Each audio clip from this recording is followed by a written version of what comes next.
wabarakatuh. Waalaikumsalam. Selamat siang. Terima kasih Bapak Ibu bersedia untuk hadir di sini mengikuti kegiatan Kombel.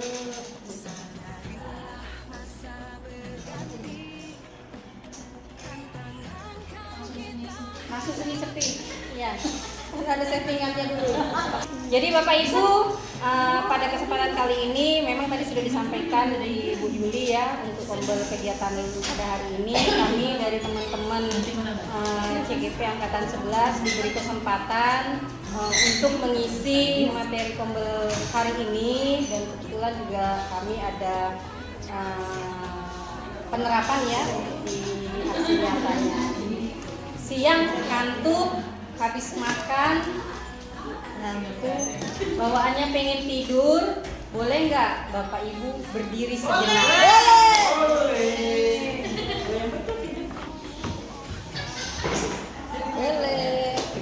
Oke Bapak Ibu, kita berdiri sejenak ya. Bu Merina, Bu Sumi, Bu Maya. Bu Maya boleh nggak di depan? Boleh, atau di belakang saja.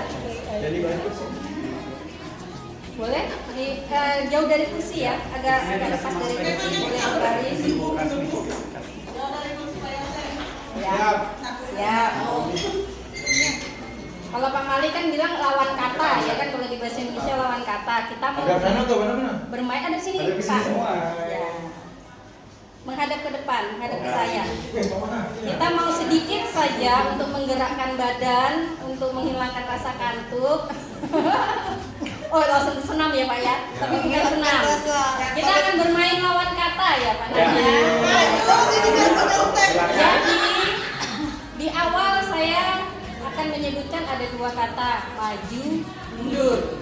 Berarti ketika lawan kata saya mengatakan maju, Bapak Ibu mundur. Kalau saya katakan mundur, Bapak Ibu maju. Siap ya? Oke, siap. Nanti saya yang nggak konsen. Mundur. Maju. Ada yang salah?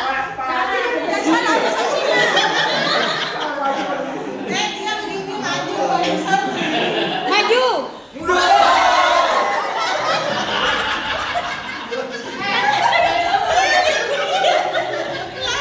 Hati-hati nabrak.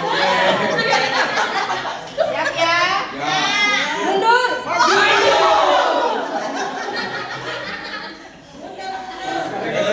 Sekarang 3 ya. Maju, mundur, kanan, kanan, kiri. Maju, mundur, kanan, kiri. Kalau kiri ke kanan, kalau kanan ke kiri. tabrakan sih. Ini saya juga harus konsen ini. Siap ya? Siap. Maju.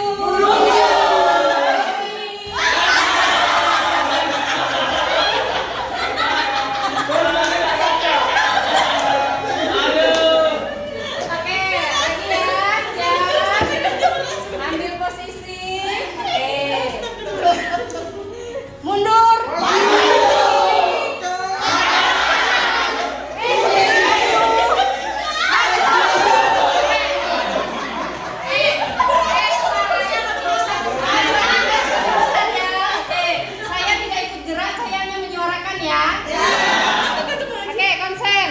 Agak cepat bisa didengar. Yang penting pesertanya tuh dia. Oh, jangan. Oke, siap. Sudah bergerak. Oke, maju. Kanan. Mundur. Mundur.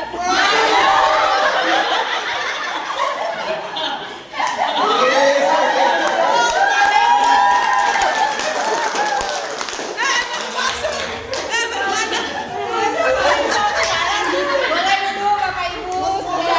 Sudah sedikit berkeringat ya. Suara saya yang ya. Oke, terima kasih Bapak Ibu sudah bergerak bersama saya, bersama kami di sini ya. Jadi Bapak Ibu pada kesempatan ini kami akan menyampaikan berkaitan dengan budaya positif yang akan kita terapkan. Sebenarnya hari-hari kita ini sebenarnya udah ada penerapan berkaitan dengan budaya positif. Di budaya positif ini kami berlima dibagi dua, Bu Santi dengan Bu Septir. Di sini kami bertiga, Pak Nanang, Bu Nasia, dengan saya sendiri. Suara saya serak ya gara-gara maju mundur ini kayaknya. Mungkin saya bilang maju mundur cantik tadi. Kenapa? Oh iya ya, pangkat 3 ini semua. Nasia, Nanang, Nurbaini benar-benar. Nananu. Jadi namanya Nananu ya. Ini. Ya. Di sini yang akan kami bahas atau yang akan kami sampaikan berkaitan dengan ada 5 kebutuhan dasar manusia, ada keyakinan kelas yang nanti akan disampaikan dengan teman-teman, posisi kontrol restitusi dengan salah satunya juga segitiga restitusi. Untuk pemahaman yang pertama 5 kebutuhan dasar manusia akan disampaikan oleh Ibu Nasia Rismansal. Kepada Ibu Nasia.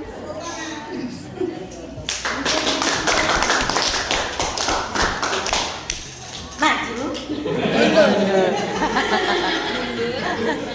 Bismillahirrahmanirrahim. Assalamualaikum warahmatullahi wabarakatuh.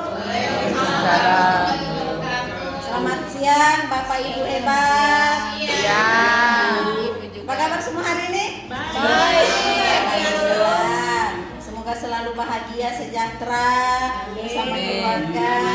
Semua cita-cita dapat terwujud di Jumat berkah ini. Amin. Jadi materi pertama yaitu kebutuhan dasar manusia. Nah, ternyata setelah kami belajar CGV ternyata ada 5. Tahu kita kan selama ini sandang, pangan, papan.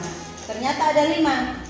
Yang pertama ada kebutuhan untuk bertahan hidup atau survival, kemudian rasa kasih sayang dan diterima, love and belonging, kebebasan, freedom, kesenangan, fun, penguasaan, power.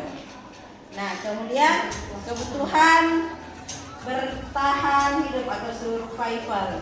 Nah, di sini ternyata ada 3. Untuk kebutuhan bertahan hidup saja itu ada 3. Jadi ada fisiologis, kemudian ada biologis dan psikologis. Fisiologis itu ya pakaian, kemudian makanan, itu kayak fisik kita. Bagaimana kita memenuhi kebutuhan itu untuk menunjang fisik kita. Kemudian yang kedua biologis. Nah, ini kesenangan kita semua kan Bapak Ibu biologis.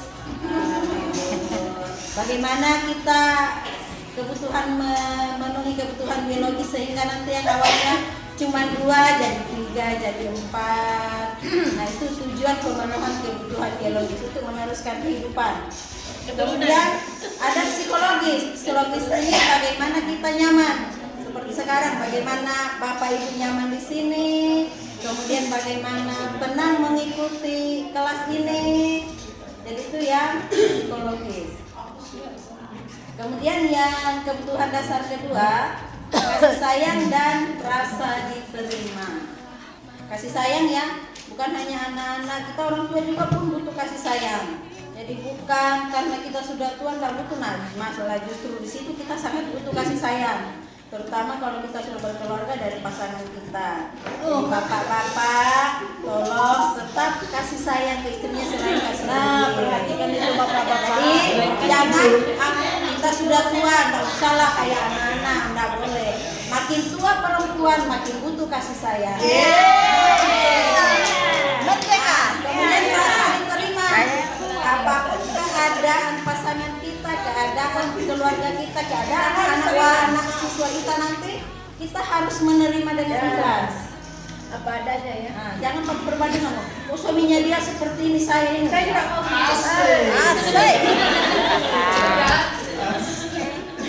Kemudian kebutuhan berikutnya ada penguasaan. Nah, penguasaan ini, sangat lekat dengan kehidupan kebutuhan kita sebagai seorang pendidik. Bagaimana kita bisa kompeten untuk mengajar, kemudian terampil, diakui prestasinya walaupun hanya tepuk tangan, itu sudah luar biasa. Jadi nanti ketika ada teman menampilkan sesuatu atau membagikan sesuatu, paling tidak kalau tidak bisa membalas dengan seperti apa yang diberikan, tepuk tangan. Mari kita tepuk tangan. Malas tepuk tangan, angkat jempol. Nah, tidak pakai biaya kan kalau angkat jempol. Kemudian kebutuhan ini meliputi keinginan untuk dianggap berharga. Kemudian ini bisa pencapaian kompeten diakui menjadi self-esteem dan keinginan untuk meninggalkan pengaruh. Nah, kemudian kebebasan, kebutuhan akan pilihan. Kita ini adalah manusia yang merdeka. Merdeka, tapi ada batasannya. Kalau di PKN itu merdeka atau bebas tanpa mengganggu hak orang. Ya kan, Bu Rohema? Jangan karena kita memanfaatkan kebebasan kita, saya mengganggu haknya Bu Rohema nanti. Tidak boleh. Jadi ada batasan dari kebebasan yang ingin kita terapkan itu. Nah, di sini kebutuhan bebas adalah kebutuhan akan kemandirian, otonomi, memiliki pilihan dan mampu mengendalikan arah hidup seseorang. Kalau kita yang bisa kita agak pengaruhi walaupun belum tentu terpengaruh adalah siswa kita. Ada siswa kita yang katakanlah pagi-pagi datang jam berapa. Nah, bisa enggak kita menjadi pengaruh untuk anak itu supaya dia bisa datang lebih cepat. Kemudian kesenangan. Ternyata kesenangan itu adalah kebutuhan dasar manusia. Perempuan senang belanja, itu kebutuhan dasarnya, harus dipenuhi. Perempuan senang ngomel. Dalam sehari kalau bicara soal omelan, minimal perempuan itu harus mengeluarkan 21.000 kata. Jadi jangan heran kalau ada bapak-bapak nanti pulang ke rumahnya, istrinya masih cerita, didengarkan aja, cerita nggak didengarkan. Artinya istrinya belum keluar 21.000 kata hari itu. Kapan itu tidak tercapai? Tunggu tengah malam dia juga. Jadi jangan sampai ngigau ya, kalau ngigau bapak-bapak juga yang terganggu nanti. Nah, kemudian kebutuhan akan kesenangan. Bagus kalau mengigau. Kebutuhan untuk mencapai kesenangan, bermain. Awal tadi sudah bermain kan? Kemudian tertawa, tadi sudah tertawa, sudah senang semua. Karena tadi biologis tadi kan.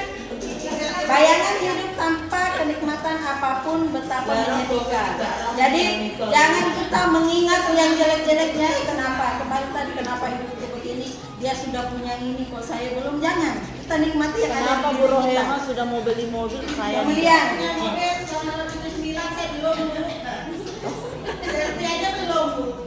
sabar. Oke, jadi 5 kebutuhan dasar ya. Jadi 5 ini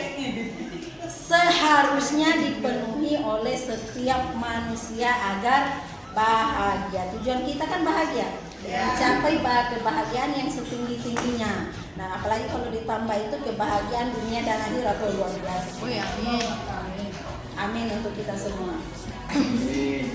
Kemudian materi saya yang kedua yaitu keyakinan kelas.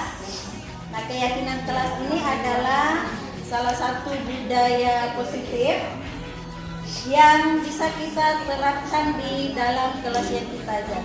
Di sini bukan hanya wali kelas nanti yang bisa menerapkan keyakinan kelas ini. Guru-guru mapel pun sangat bisa. Kemudian keyakinan kelas ini tidak perlu setiap masuk kelas disuruh anak-anak disuruh untuk membuat kesepakatan keyakinan kelas. Jadi sebelum sampai ke keyakinan kelas, biasanya anak-anak disuruh dulu membuat kesepakatan. Contoh, kalau saya di IPAS, anak-anak kan saya tanya, kalian maunya apa untuk pelajaran kita? Nah, nanti secara berkelompok mereka akan membuat maunya apa. Jangan maunya gurunya ya. Karena kan kita sekarang kalau berdasarkan KHD, bahasanya itu kita menghambakan diri ke murid. Maunya murid apa? Ayo ikuti. Itu kalau menurut KHD. Tapi kan nanti tentu ada rem-rem apa-apa di tengah itu. Kemudian budaya positif ditumbuhkan sebagai upaya menumbuhkan self-disiplin peserta didik. Jadi tujuan budaya positif dibuat itu supaya anak itu disiplin, bukan untuk membuat dia tertekan. Jadi sebisa mungkin nanti di kesepakatan kelas itu sebelum jadi keyakinan, bagaimana kita menampilkan aturan-aturan, mereka membahas aturan yang bisa meningkatkan kedisiplinan mereka. Kemudian salah satu budaya positif yang dikembangkan dan diterapkan adalah keyakinan kelas. Keyakinan merupakan nilai kebajikan, prinsip universal yang disepakati secara universal lepas dari suku. Jadi tidak ada lagi dalam kelas itu kan ada sudah sukisme kan? Bugis kamu di sana, Madura di sana, Jawa di sana, Toraja di sana, Dayak di sana, tidak ada. Jadi dalam satu kelas itu sama semua. Jadi makanya kadang saya ngomong di dalam kelas itu, kalau kau merasa suku paling hebat, kalau kau merasa paling kaya, paling cantik, gantung di pagar, di gerbang, gantung di situ, kau masuk dengan bukan siapa-siapa, kau masuk sebagai warga SMK. Nanti pulang kalau kau masih mau ambil silakan ambil. Jadi tidak boleh sampai di lingkungan sekolah. Seseorang akan lebih tergerak dan bersemangat untuk menjalankan keyakinannya daripada hanya sekedar mengikuti serangkaian peraturan. Karena kan mereka yang membuat, siswa yang membuat. Jadi mereka harus bertanggung jawab terhadap apa yang mereka sudah buat. Nah, kemudian ciri-ciri keyakinan kelas antara lain, yang pertama bersifat lebih abstrak daripada peraturan yang lebih rinci dan konkret. Yang kedua, keyakinan kelas berupa pertanyaan-pertanyaan universal yang dibuat dalam bentuk kalimat positif. Yang ketiga, keyakinan kelas tidak dibuat dalam jumlah banyak sehingga mudah diingat, dipahami oleh semua warga kelas. Jadi jangan nanti keyakinan kelasnya ada sampai 4 lembar. Jadi ketika ditanya, masih ingat enggak keyakinan kelas yang kalian sudah buat ini? Yang mana Bu? Banyak betul, ada 40 item. Jadi tidak usah banyak-banyak. Yang penting kita pilih mana yang bisa memaksimalkan disiplin anak di kelas itu. Kemudian keyakinan kelas merupakan suatu yang dapat diterapkan di lingkungan kelas tersebut. Jadi bisa jadi keyakinan kelas walaupun mapelnya sama seperti Bu Rohema, ngajar di akuntansi bisa jadi keyakinan kelas yang berlaku di MTLB nanti akan berbeda, disesuaikan dengan kondisi dan kebutuhan kelas itu. Kemudian pembuatan keyakinan melibatkan semua warga kelas melalui curhat pendapat. Jadi diskusi biasanya dibentuk diskusi kelompok-kelompok kecil. Nanti kelompok-kelompok kecil itu akan mempresentasikan hasil dari diskusinya itu. Kemudian keyakinan kelas ditinjau kembali dari waktu ke waktu. Jadi tidak paten. Keyakinan kelas dibuat di semester ganjil, oh ini harus berlaku 1 tahun, tidak bisa. kan ada namanya perkembangan zaman. Ketika nanti zamannya seperti apa, musimnya anak-anak seperti apa, keyakinan di kelas bisa diubah. Jadi tidak paten ya. Kemudian contoh pelaksanaannya di sini ada pelaksanaan menumbuhkan budaya positif melalui keyakinan kelas. Ada 3 tujuan: mengenalkan keyakinan kelas pada peserta didik, menyusun keyakinan kelas bersama peserta didik. Yang ketiga, membiasakan penerapan keyakinan kelas untuk menumbuhkan self-disiplin pada peserta didik. Nah, kemudian keyakinan kelas, aksi nyatanya bisa dimulai dengan memberikan pemahaman ke peserta didik mengenai keyakinan kelas dengan melibatkan penyusunan keyakinan kelas. Ada pun langkah-langkahnya. Yang pertama, melaksanakan sosialisasi sebagai melalui paparan singkat terkait keyakinan kelas kepada siswa. Jadi kita dulu sosialisasi, ini kita akan buat keyakinan kelas, tujuannya ini. Jadi tujuan tadi kan itu bagaimana self disiplin itu tumbuh. Nah kan sebagaimana yang kita tahu, salah satu kunci keberhasilan kita sebagai manusia itu kalau self disiplin kita itu mantap. Nah kemudian yang kedua, menyusun keyakinan kelas bersama peserta didik. Nah di sini pembentukan kelompok boleh dimulai. Nah nanti dari pembentukan kelompok itu, setiap kelompok akan berbrainstorming dulu, apa yang boleh, apa yang tidak. Nah nanti ada boleh tidaknya ada di belakang. Kemudian mencatat semua masukan. Boleh tidak itu, boleh enggak membawa rokok ke sekolah. Nah tidaknya nanti itu jangan membawa rokok ke sekolah. Jadi ada boleh tidaknya untuk awalnya ya. Nah kemudian mengajak peserta didik menemukan nilai-nilai keyakinan yang menjadi inti peraturan. Nah nilai keyakinan kelas juga ini nanti harus kita sesuaikan dengan tatib yang berlaku secara umum. Tatib yang berlaku secara umum di sekolah, jangan di tatib di sekolah sudah dikatakan di situ tidak dilarang membawa rokok. Nah, karena banyak laki-laki di kelas yang kita pandu untuk membuat keyakinan kelas, mereka nanti memunculkan boleh membawa rokok. Jadi harus tetap kita sinkronkan dengan tatib. Nah ini salah satu keyakinan kelas, bolehnya harus datang tepat waktu. Kemudian tidak boleh membuang sampah sembarang tempat. Jadi itu contoh sederhana ya. Seperti di kelas itu bagaimana kita mengarahkan siswa yang 36 untuk membuang sampah pada tempatnya. Kemudian menyusun keyakinan kelas dari nilai-nilai kebajikan. Ada beberapa nilai yang muncul di sini, yaitu menjunjung tinggi solidaritas, menjaga kebersihan dan kerapian, menerapkan disiplin di sekolah, mengutamakan kesehatan, saling menghargai dan berlaku sopan, menciptakan keamanan kelas. Jadi intinya di kelas itu, keyakinan kelas itu berlaku di kelas itu. Nah kemudian, ini sudah membentuk kelompok, kelompoknya kita acak. Jangan tadi Jawa semua dengan Jawa, Bugis dengan Bugis. Kita buat kelompok secara heterogen. Nah kemudian nanti hasil dari keyakinan yang sudah mereka buat itu, kesepakatannya kita percantik. Jadi buat seperti poster. Katakanlah ada 6 kelompok. Nah tiap kelompok membuat keyakinan dalam bentuk poster yang cantik, supaya biasanya kan kalau cantik kan enak juga dia. Jadi agak semangat membacanya. Nah kemudian pastikan pasang di tempat yang mudah terlihat. Jangan di belakang lemari ya. Kalau di belakang lemari jangankan untuk membaca, melihat saja sampai lupa. Oh gimana keyakinan kelas kita kemarin. Oke. Kemudian melakukan pendalaman pada setiap keyakinan melalui kegiatan-kegiatan sederhana di awal pembelajaran.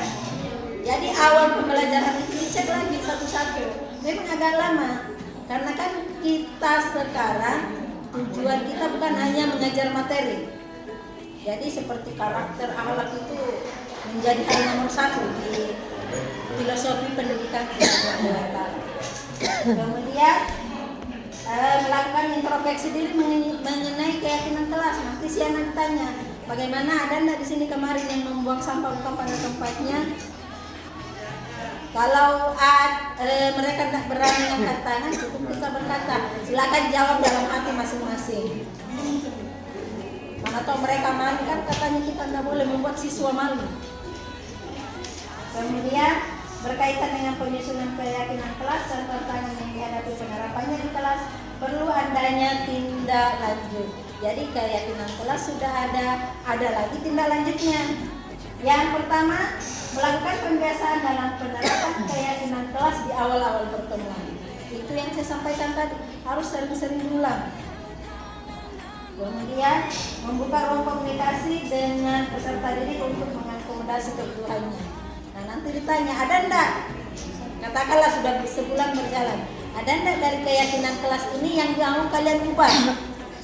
Kalau ada yang merasa berat membuang sampah pada tempatnya, silakan dikasih ruang. Nah, bagaimana cara kita nanti untuk menanganinya? Kemudian membiasakan diri mengambil posisi kontrol dan sebagai manajer. Nah, manajer ini kan bukan kita menghukum ya, bukan kita berperan sebagai menghukum, tapi kita bagaimana menempatkan mereka sebagai posisi, sebagai pribadi yang bisa bertanggung jawab. Kemudian melakukan penanganan peserta didik dengan segitiga restitusi. Nah, segitiga restitusi nanti ada di slide berikutnya. Jadi itu yang mungkin bisa saya sampaikan tentang kebutuhan manusia. Ada 5 kebutuhan manusia dan keyakinan kelas. Keyakinan kelas ini perlu untuk kita lakukan di awal pembelajaran, membuat keyakinan kelas, maunya mereka apa, maunya kita apa. Jangan kita seperti yang saya alami. Saya selalu merasa, saya ini apa pelajaran saya ini begini. Nah, ternyata kita setelah tanya anak satu-satu, ternyata seperti itu. Jadi maunya mereka apa harus kita tahu. Oke, demikian materi dari saya. Untuk selanjutnya saya kembalikan kepada Ibu Dia sebagai moderator. Oke. Maju lagi, maju mundur cantik. Maju ya. Maju mundur kanan kiri. Oke, dilanjut ya. Yanto mau maju lagi atau mau mundur lagi? Atas bawah. Oh, atas bawah mungkin ya. Itu. Maunya lompat loh. Oh. Jadi Kalau atas bawah, begitu atas ke bawah. Iya. Bawah ke atas. Kan langsung saya kata-kata. Oh, langsung segan kira-kira atas bawah ya. Goyang mau. Goyang di rumah lagi. Oke, Bapak Ibu, selanjutnya saya akan menjelaskan berkaitan dengan posisi kontrol restitusi. Bapak Ibu, tahu nggak sebelum saya mengulik ini, tahu nggak apa sih restitusi? Restitusi.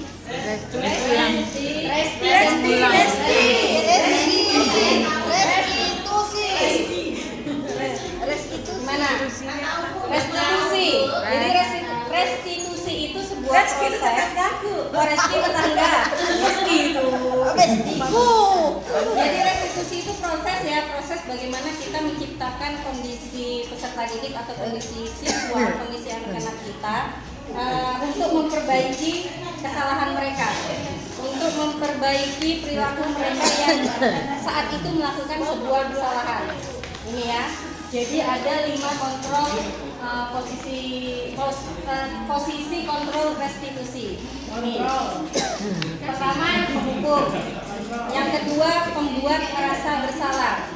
Ini ya, ada 5 posisi bagaimana ketika kita mengkondisikan peserta didik saat melakukan kesalahan. Apakah kita sebagai penghukum, apakah kita ini sebagai pembuat merasa bersalah, apakah kita ini juga sebagai teman, atau kita ini sebagai pemantau, atau justru kita sebagai manajer. Ini ya.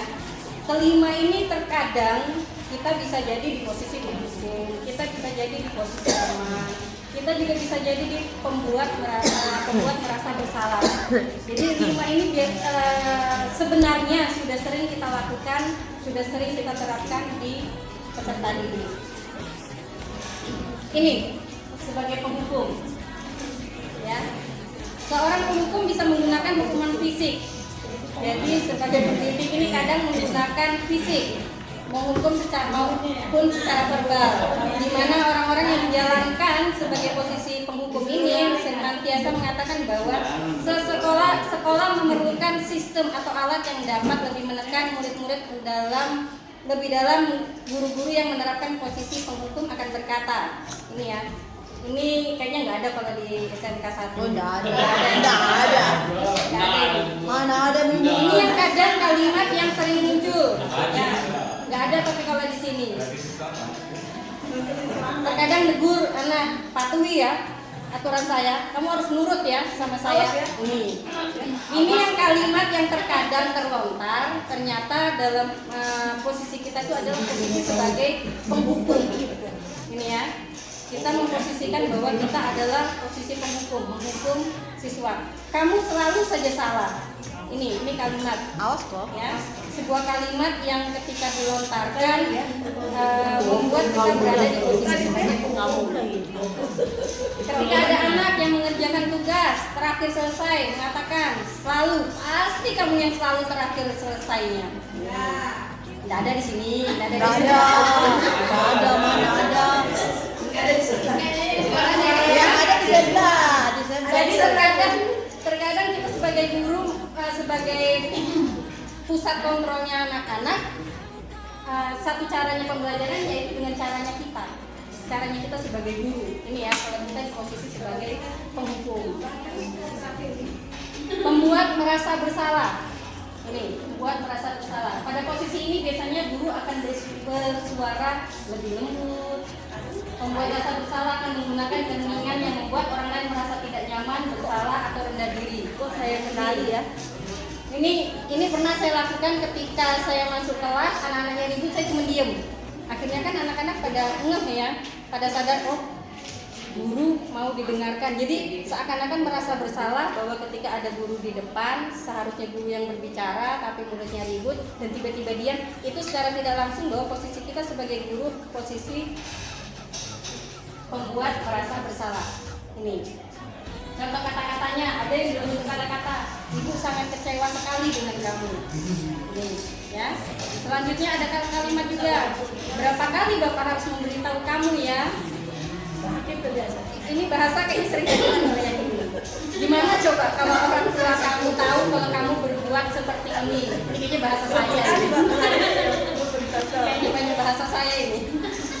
Ini ya, bahasa pembuat merasa bersalah, di mana posisi murid ini akan memiliki penilaian diri yang buruk tentang diri mereka. Murid merasa tidak berharga dan telah mengecewakan orang-orang yang disayangi. Ini ya, pembuat merasa bersalah. Ini tadi. Selanjutnya, posisi kontrol restitusi teman. Ini ya, ini yang terkadang posisi yang sangat diinginkan siswa. Guru pada posisi ini tidak akan menyakiti murid, namun akan tetap berusaha mengontrol murid melalui persuasi. Jadi ketika murid melakukan kesalahan, ya bahasanya yang lembut, yang baik.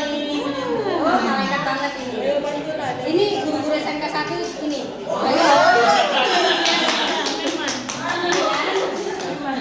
Ya sudah, tidak apa-apa. Nanti saya menjelaskan.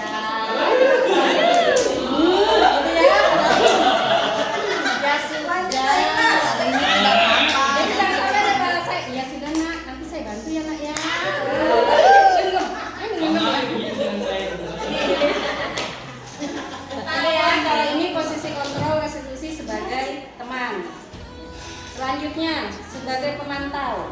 Nih, pemantau berarti mengawasi. Jadi ketika kita posisi sebagai guru, kita hanya mengawasi atau hanya memantau. Dengan menggunakan sanksi konsekuensi, kita dapat memisahkan sebagai kita dengan murid. Datang ibu. Jadi terkadang pemantau itu hanya bertanya, apa yang sudah kamu lakukan, atau konsekuensinya apa. Ini ya. Ini sebagai pemantau. kelasnya tolong didiamkan anak-anaknya ya. Lanjut. Posisi kontrol restitusi ketika kita sebagai manajer. Di mana manajer ini adalah posisi di mana guru berbuat sesuatu bersama dengan murid, mempersilahkan murid untuk mempertanggungjawabkan perilakunya, mendukung murid agar dapat menemukan solusi atas permasalahannya sendiri. Ini ketika kita posisi sebagai manajer.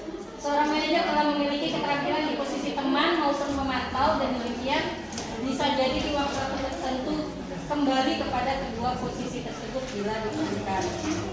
Namun bila kita menginginkan murid kita menjadi manusia yang merdeka, mandiri, dan bertanggung jawab, maka kita perlu mengacu kepada restitusi yang dapat menjadikan murid kita seorang manajer bagi dirinya sendiri.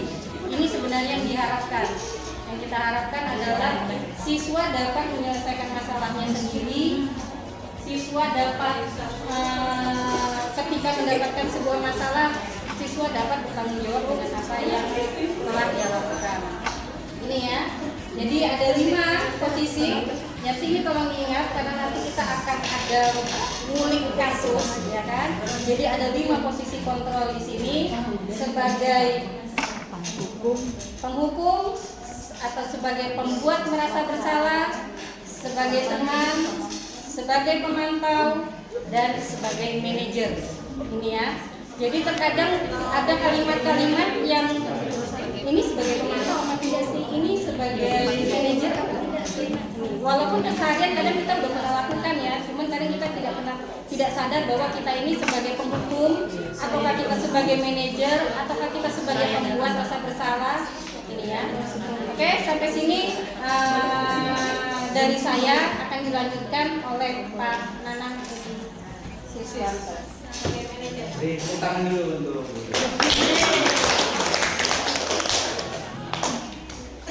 kiri. Kanan.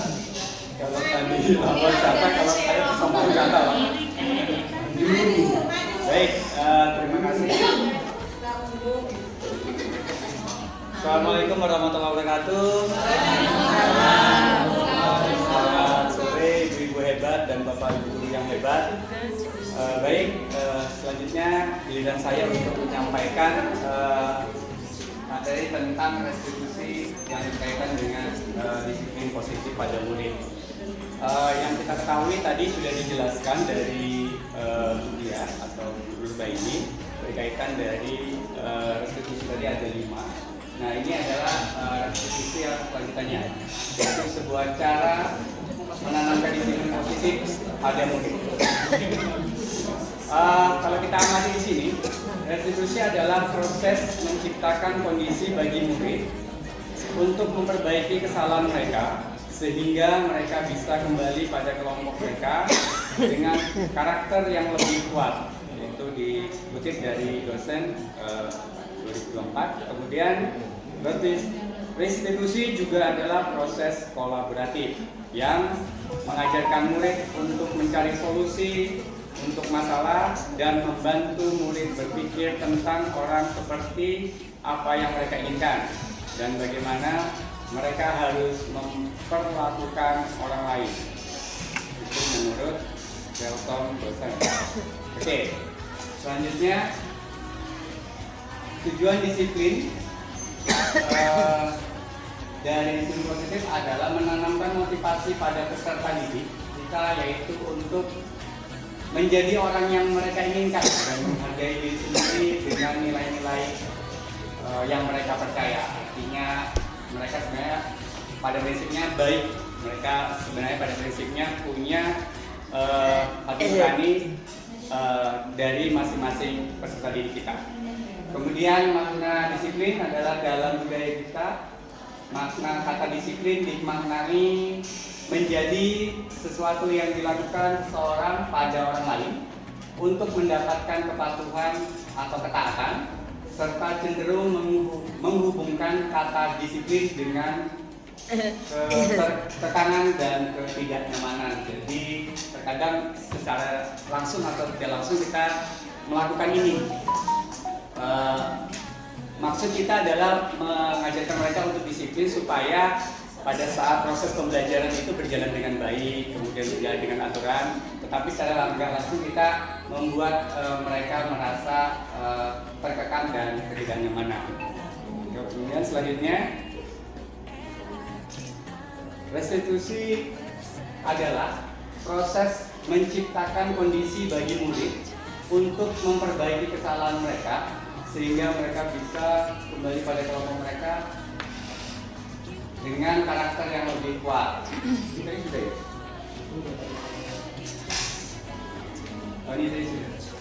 Oke, yang ini. Salah satu cara untuk memperbaiki diri agar terwujudnya disiplin diri dapat dilakukan melalui segitiga restitusi. Apa itu segitiga restitusi? Kemudian segitiga restitusi adalah proses menciptakan kondisi bagi peserta didik untuk memperbaiki kesalahan mereka sehingga mereka bisa kembali pada kelompok mereka dengan karakter yang lebih kuat. Jadi bentuknya nanti adalah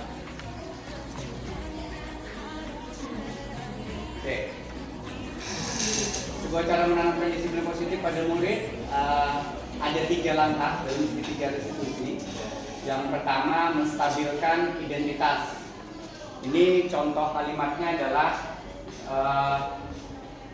berbuat salah itu tidak apa-apa. Tidak ada manusia yang sempurna. Saya juga ya. Kemudian saya juga pernah melakukan kesalahan seperti itu. Ketika bisa menyelesaikan ini, Bapak Ibu tidak tertarik mencari siapa yang salah, tapi Bapak Ibu ingin mencari solusi dari permasalahan ini. Kamu berhak merasa begitu. Apakah kamu sedang menjadi teman yang baik buat dirimu sendiri? Jadi dilestarikan identitas, karena kata-kata itu sering muncul kepada kita untuk murid atau peserta didik. Selanjutnya kedua yaitu validasi tindakan yang salah. Nah, di sini kata-kata yang sering mungkin terucap atau tidak sengaja diucapkan, yaitu padahal kamu bisa melakukan yang lebih buruk dari yang ini ya. Artinya ini menekankan kepada murid atau peserta didik. Kemudian kamu pasti punya alasan mengapa melakukan hal itu. Nah, itu kadang ditanyakan kepada murid. Contohnya kalau misalkan ada murid yang datang terlambat atau mungkin yang telat masuk ke kelas.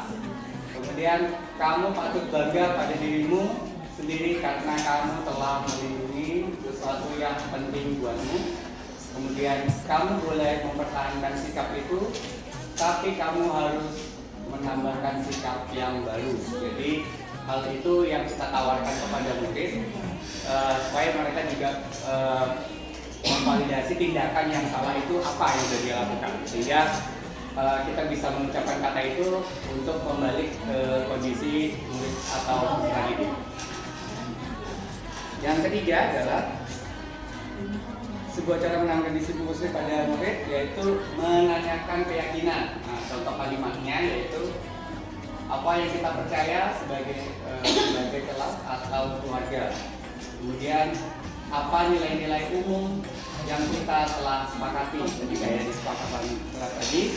Kemudian apa bayangan kita ketika tentang kelas yang ideal. Jadi ditawarkan kepada peserta didik atau murid seperti apa.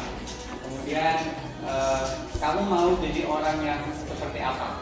Jadi kata-kata ini bisa disampaikan kepada peserta didik supaya dia yakin bahwa yang dia lakukan itu sesuai atau tidak dengan kaidah atau norma-norma yang berlaku. Selanjutnya ini adalah contoh segitiga restitusi. Di sini validasi kebutuhan yang di sebelah sini. Jadi kamu tentu punya alasan mengapa melakukan hal itu. Kemudian adakah cara yang lebih efektif untuk mendapatkan apa yang kamu butuhkan? Ini bagian di validasi kebutuhan. Kemudian yang di bagian sebelah kiri sebelah sana yaitu menanyakan keyakinan. Contohnya yaitu nilai-nilai apa yang telah kamu sepakati. Nah, kemudian kamu ingin menjadi orang seperti apa? Nah, kemudian yang bagian bawah yaitu menstabilkan identitas, yaitu setiap orang pasti pernah melakukan kesalahan, kemudian kamu bukan satu-satunya orang yang pernah melakukan hal ini. Jadi dari segitiga restitusi ini itu bisa paling tidak merubah siswa, walaupun tidak semuanya bisa berubah, tapi paling tidak dari beberapa di kelas itu ketika kita menyampaikan ini kepada peserta didik, biasanya ada itu yang mereka ingat dari penanaman disiplin positif pada peserta didik atau murid. Jadi begitu. Kemudian langkah pertama pada bagian dasar segitiga adalah menstabilkan identitas yang tadi ya. Jika anak berbuat salah, maka ada kebutuhan dasar mereka yang tidak terpenuhi. Bagian dasar segitiga restitusi memiliki tujuan untuk merubah orang yang gagal karena telah berbuat kesalahan menjadi orang yang sukses. Kita harus mampu meyakinkan mereka dengan mengatakan kalimat seperti tidak ada manusia yang sempurna. Jadi ketika kita menyampaikan itu biasanya siswa juga akan merasa bahwa dia tidak merasa tertekan, dia tidak merasa paling yang salah. Kemudian saya juga pernah melakukan kesalahan yang seperti itu. Nah, ini juga membuat siswa kadang ternyata yang saya lakukan ini bukan yang paling parah, tapi bukan berarti kita mengatakan itu membuat mereka lebih nakal lagi atau sebagainya. Kemudian ketika seseorang dalam kondisi emosional, maka otak tidak akan mampu berpikir rasional. Saat inilah kita menstabilkan identitas anak kita bantu untuk tenang dan mencari solusi untuk menyelesaikan masalahnya. Nah, setelah kita masuk dari tadi dan kita sampaikan, biasanya anak itu pasti diam dan mendengarkan apa yang kita sampaikan. Nah, disitulah posisi kita untuk meyakinkan atau menstabilkan identitasnya. Seperti itu. Kemudian yang berikutnya adalah langkah kedua untuk memvalidasi tindakan yang salah. Harus memahami dan menemukan kebutuhan dasar yang mendasari tindakan anak berbuat kesalahan. Menurut teori kontrol, semua tindakan manusia baik atau buruk pasti memiliki maksud atau tujuan tertentu. Ketika kita menolak anak yang berbuat salah, dia akan tetap dalam masalah. Yang diperlukan adalah kita memahami alasan melakukan hal tersebut sehingga anak merasa dipahami. Contohnya ketika anak yang mungkin terlambat masuk ke kelas, paling tidak kita menanyakan dulu memvalidasi tindakan yang salahnya itu apa yang buat dia terlambat. Apakah itu faktor sengaja atau faktor disengaja. Nah, ketika tidak sengaja mungkin pada saat datang ke sekolah motornya pecah atau mungkin ada kejadian apa di jalan sehingga mereka sampai terlambat. Nah, ketika kita menanyakan itu, maka tindakan kita pasti akan berbeda dengan sebelum kita menanyakan. Pasti kita menganggap itu sama, bahwa anak itu salah, begitu. Kemudian langkah ketiga yaitu menanyakan keyakinan. Nah, ketika langkah 1 dan 2 langkah sukses dilakukan, maka anak akan siap untuk dihubungkan dengan nilai-nilai yang dia percaya dan berpindah menjadi orang yang dia inginkan. Yaitu penting menanyakan ke anak tentang kehidupan ke depan yang dia inginkan. Ketika mereka sudah menemukan gambaran masa depannya, guru dapat membantu mereka untuk tetap fokus pada gambarnya melalui segitiga restitusi tadi. Kita dapat mewujudkan mereka menjadi murid atau peserta didik yang merdeka. Kemudian mereka mampu menyelesaikan masalah dengan memotivasi internal dan bertanggung jawab terhadap pilihannya. Mungkin setelah kami jabarkan tadi, ada contoh kasus ya Bu ya, ada contoh kasus yang nanti kami coba bagikan ke beberapa teman-teman di sini, Bapak Ibu guru hebat, untuk melihat dari kasus itu mana yang kira-kira menjadi restitusi yang tadi dijelaskan dari Bu Dia dan saya. Dari percakapan itu nanti akan ada kata atau kalimat yang menyatakan bahwa ini bagian di restitusi yang mana. ya Bapak Ibu ya. Jadi ini kami coba bagikan untuk atau ini juga di depan juga ada. Enggak kelihatan. Kelompok aja. Ada di sini. Nah, yang nggak kelihatan pakai ini kertas. Iya, kelompok. Nanti dikerjakan secara berkelompok. Ya, boleh dikerjakan secara kelompok. Ayo. Matematika dan balik kelas. Dalam tidak ya. Ini diisi Bu, Kak. Malik sekelompok siapa? Merina. Ya. Iya. Jadi Bapak Ibu, di situ ada contoh kasus ya. Guru matematika dan wali kelas 8, Ibu Santi sakit sehingga tidak dapat masuk mengajar. Akhirnya dicarikan guru pengganti Ibu Eni.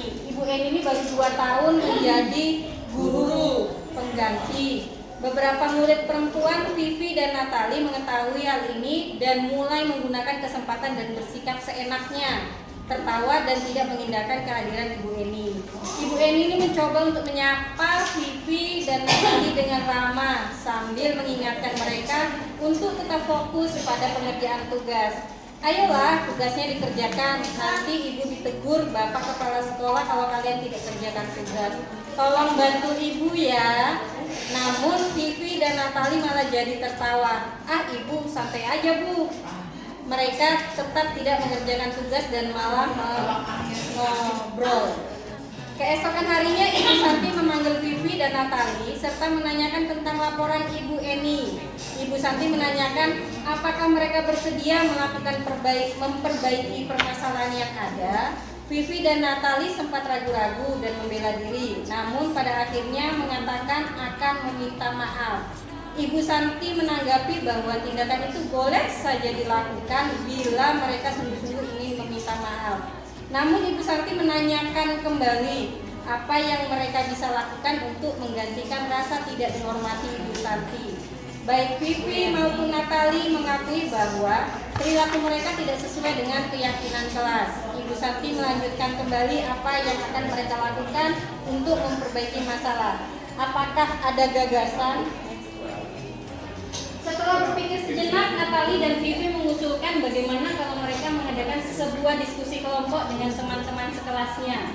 Tema yang mereka pilih adalah penerapan keyakinan kelas, terutama tentang sikap saling menghormati dan bagaimana penerapannya di kehidupan sehari-hari di sekolah. Usulan kedua yaitu mengirimkan email kepada Ibu Eni tentang gagasan mereka tersebut. Mereka pun memberitahu Ibu Eni bahwa mereka telah memberitahu kepala sekolah Pak Hasan bila lain waktu ada ketiadaan guru maka mereka akan mengusulkan Ibu Eni sebagai guru pengganti. Ini ya, tadi ada beberapa penekanan yang ketika saya baca. Ini studi kasusnya. Dalam kasus di atas atau kasus yang sudah saya sampaikan tadi, langkah-langkah restitusi apa saja yang sudah dijalankan oleh Ibu Santi.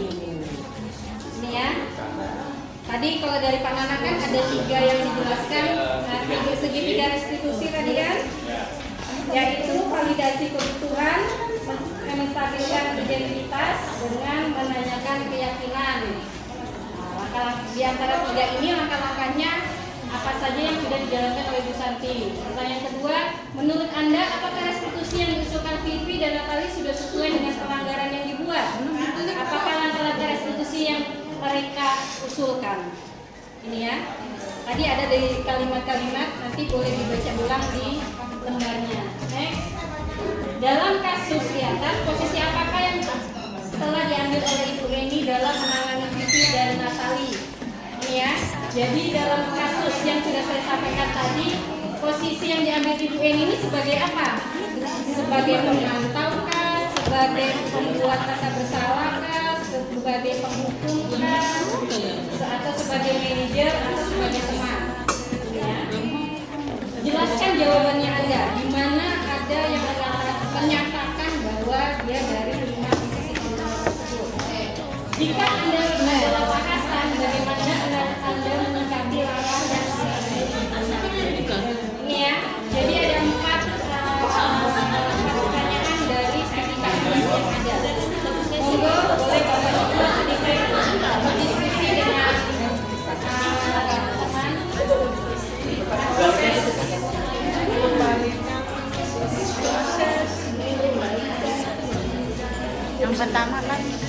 Ini dari kami. Yang pertama Enggak, enggak susah.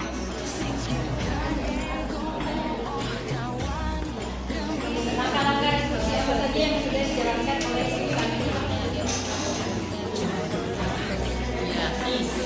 Ini langkah-langkahnya tadi yang dari 3 ini ya, yang menstabilkan identitas, validasi kebutuhan, atau menanyakan keyakinan. Satu yang menjawab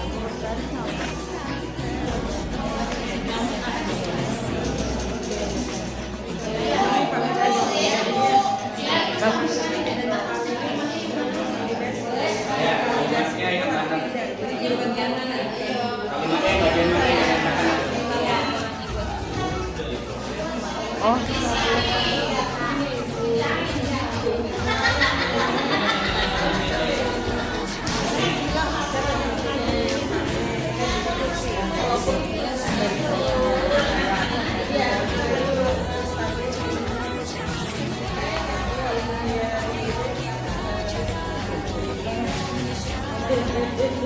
bisa itu bacaannya aja Bu. Boleh Bu. Kalau baca kalau ya.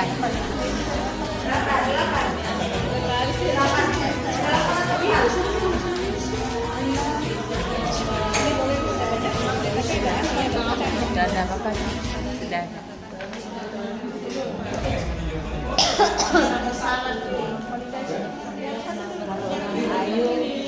Ayolah kita kerjakan. Ya.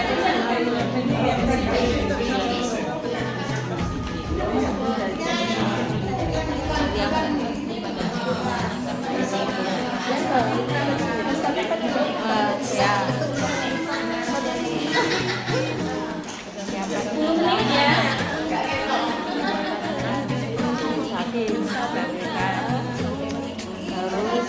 kalau di situ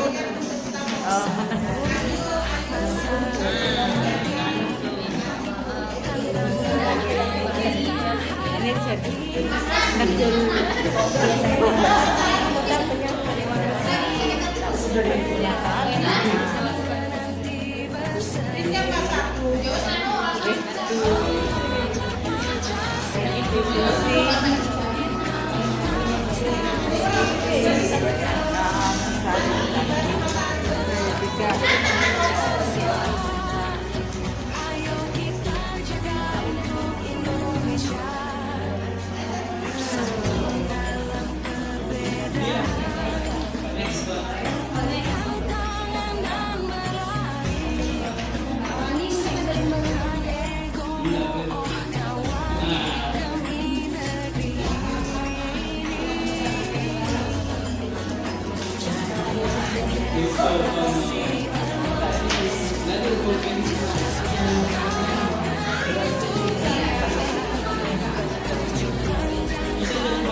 sesuai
Dia ragu-ragu dan membela diri, namun pada akhirnya mengatakan maaf.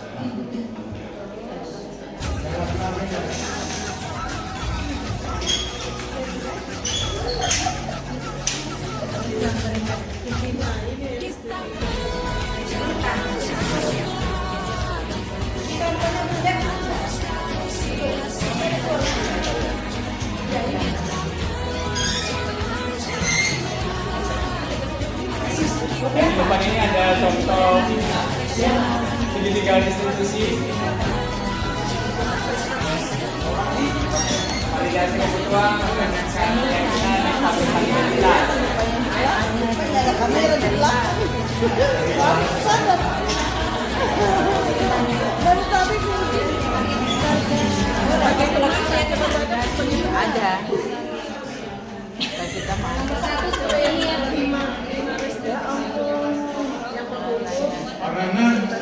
Ada sebagai teman. bukunya. Kita tanya Ibu Santi. Yang punya kasus.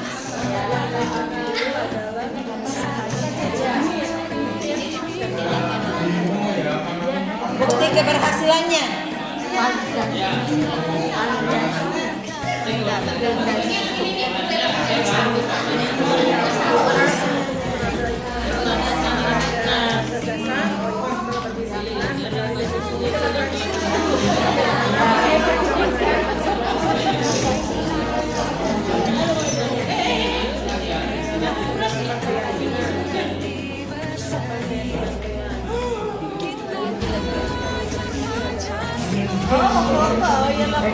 Jangan ada kamera.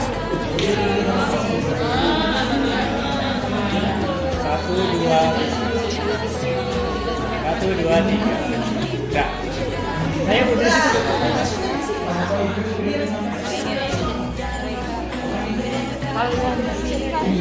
Validasi kebutuhan. Validasi kebutuhan. Kamu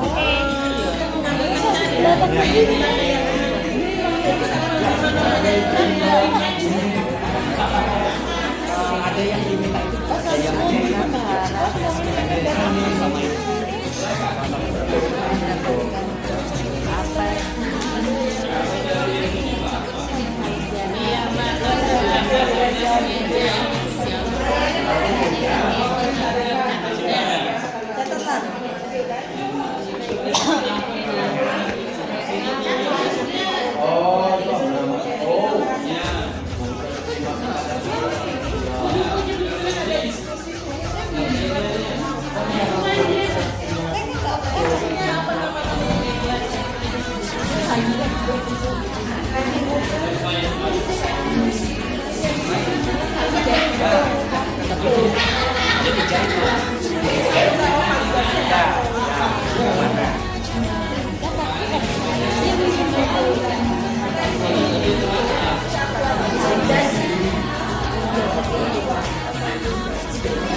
Dalam kasus di atas, langkah-langkah resolusi apa saja yang sudah dijalankan oleh Ibu Santi? Ini siapa yang mau menyampaikan? Pak Malik. Wah, langkah nomor 1 dan nomor 2. Ya, menstabilkan identitas dan Menstabilkan identitasnya yang bagian mana, Pak?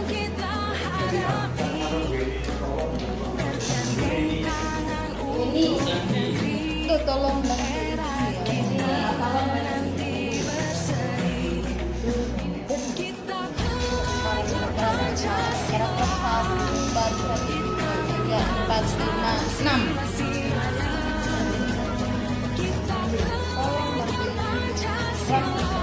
Bapak Ibu yang lain ada? Ya, Rasmi. 3. Yang menstabilkan identitasnya. Yang menstabilkan identitasnya terus memvalidasi juga tindakan yang salah dan juga dia menanyakan keyakinannya atau pertanggungjawaban. Oke, menanyakan keyakinannya di pernyataan yang kita jawab.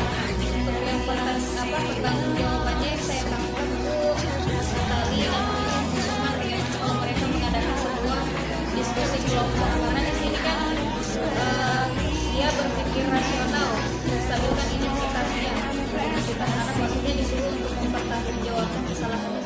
Oke. Dari Bu Maya, oh, Bu Deborah. Di sini kami 3 ya, Ibu Eni tetap menyapa dengan ramah. Menstabilkan identitas. Ibu Eni tetap menyapa dengan ramah sambil mengingatkan tugas mereka. Memvalidasi tindakan. Keesokan harinya Ibu Santi memanggil Budi dan yang lain. Ketiga, baik Budi mengaku maupun Natalia mengaku bahwa perilaku mereka tidak sesuai dengan keyakinan orang.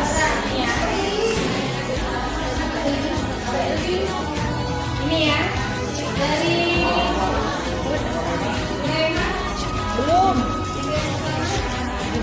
Belum. Siapa suruh baik-baik? Belum.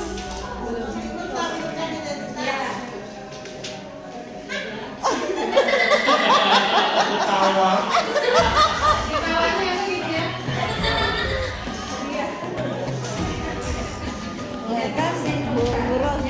Kan ada nanti gitu. Ayo.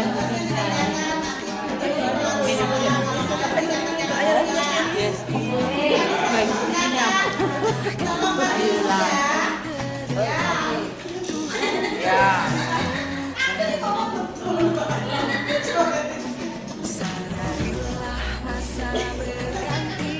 di sini tidak ada pendapat yang salah. Ya, tidak ada pendapat yang salah. Memang ada 3 yang sudah dilakukan oleh Ibu ini. Ya.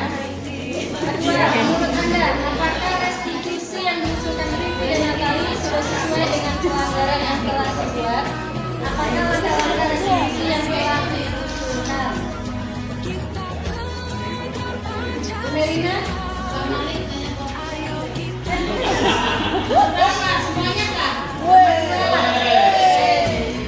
Apakah restitusi yang diusulkan Vivi dan Natali sudah sesuai? Dan apakah langkah-langkah restitusi yang sudah diusulkan oleh mereka? Ya, langkah-langkah tadi mengambil kesalahannya.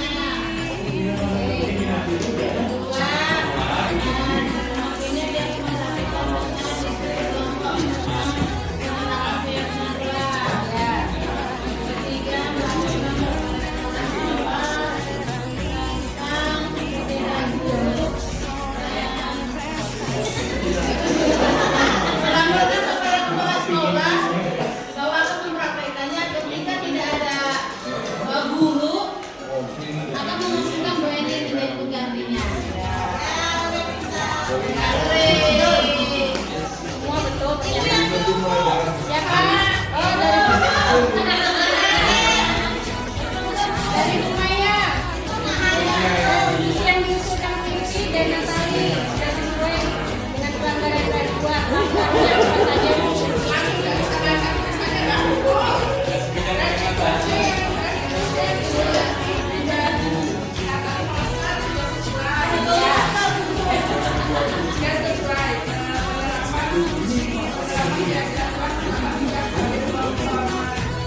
pertanyaan jawaban Anda.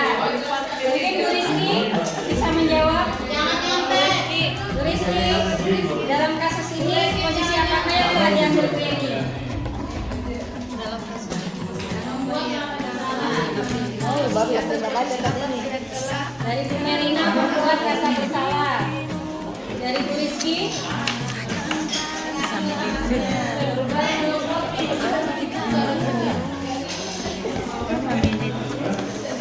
dari Pak Hakim,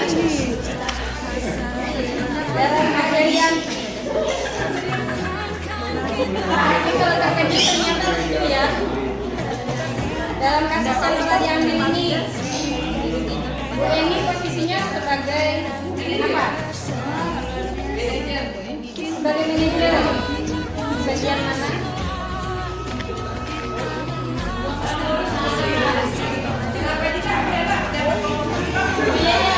Pendapat tidak ada yang salah.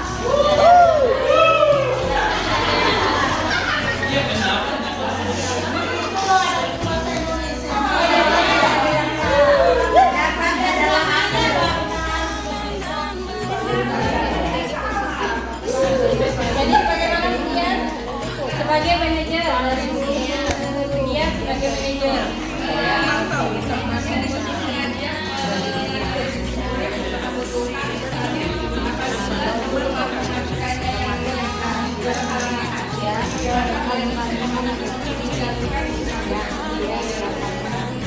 Sebagai manajer ya. Selanjutnya, jika Anda adalah Pak Hasan, bagaimana Anda menyikapi langkah yang ditempuh oleh Ibu Santi? Pak Hasan ini kepala sekolah. Ada. Pak Hasan kepala sekolah yang dibagian Pak Hasan.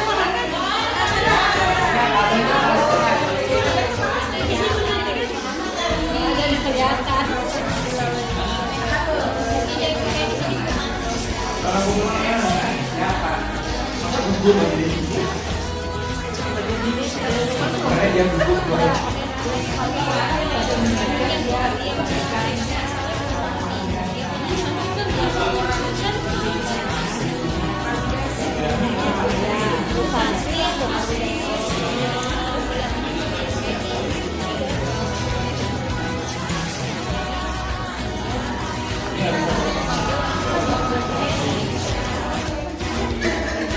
Pak Wandi, bagaimana seandainya Bapak adalah sebagai kepala sekolah, Pak Hasan, bagaimana Anda menyikapi langkah yang ditempuh oleh Ibu Santi? Ini saya akan memberikan penghargaan buat Bu Santi.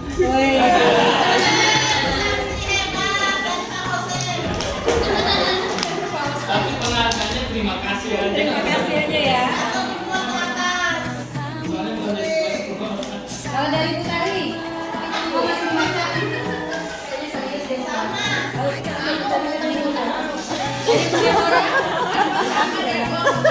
Bagaimana Anda menyikapi langkah yang ditempuh oleh Ibu Santi? Seandainya Ibu adalah kepala sekolah, manajer atau pemantau ya? Oke.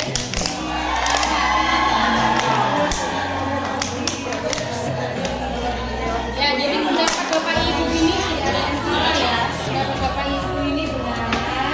Jadi dari kasus yang sudah disampaikan ini, ada memang beberapa langkah baik yang sudah diterapkan oleh pemerintah ini.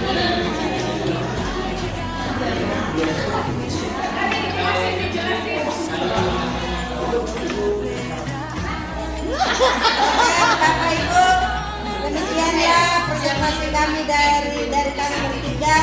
Kesimpulan yang bisa kita simpulkan pada diseminasi kali ini bahwa untuk menunjukkan budaya positif di sekolah,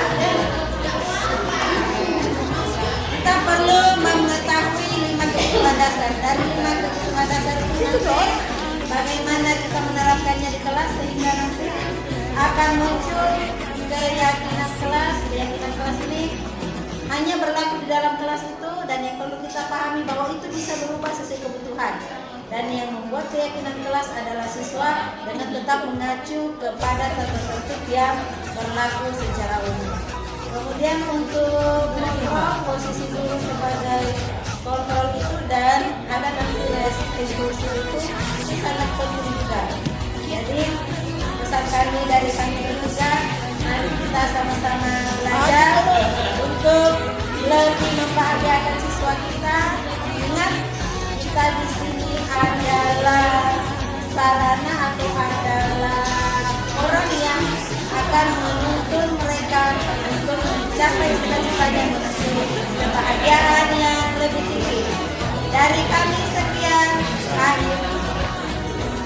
Kami ucapkan terima kasih.